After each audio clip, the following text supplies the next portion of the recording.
Hi అండి, అందరికీ నమస్కారం. మనం ఈరోజు అయితే గోంగూర పచ్చడి చేసుకుంటున్నాం. అయితే బాయికాడ అయితే గోంగూర అయితే తెంపుకుంటున్నాం. ఎండుమిర్చి అయితే మనం గోంగూరను బట్టి వేసుకోవాలి.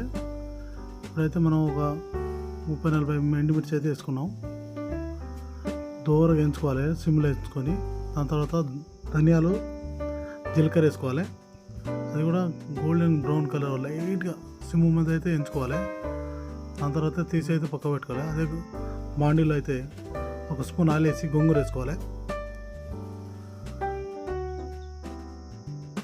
ఆయిల్లో బాగా ఉడకాలి గోంగూర.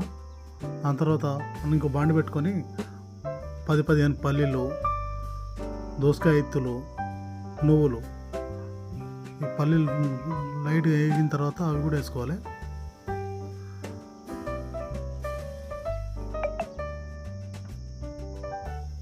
వేగిన తర్వాత చిటపట అన్నప్పుడు కింద దించుకొని మనం మిరపకాయల్లో వేసుకోవాలి. ఎండుమిర్చిలో వేసుకొని గ్రైండ్ చేసుకోవాలి. దాని తర్వాత గోంగూర అయితే బాగా ఉడికింది, దింపుకొని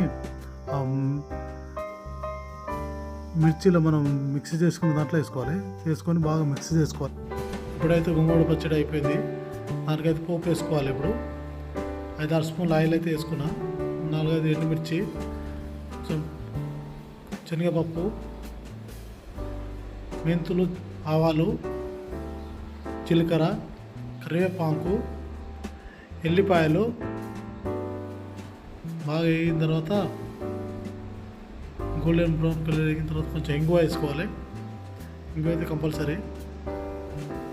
ఇప్పుడైతే పచ్చడిలో తాలింపు అయితే వేసుకుంటున్నాం. బాగా కలుపుకోవాలి.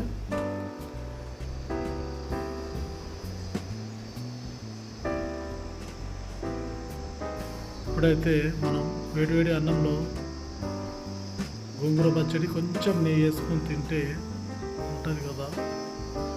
ఇప్పుడైతే వేడివేడి అన్నంలో గోంగూర పచ్చడి నెయ్యి వేసుకున్నాం. ఇప్పుడైతే తింటున్నా నేను గోంగూర పచ్చడి. ఇట్లా చూసి చెప్తా.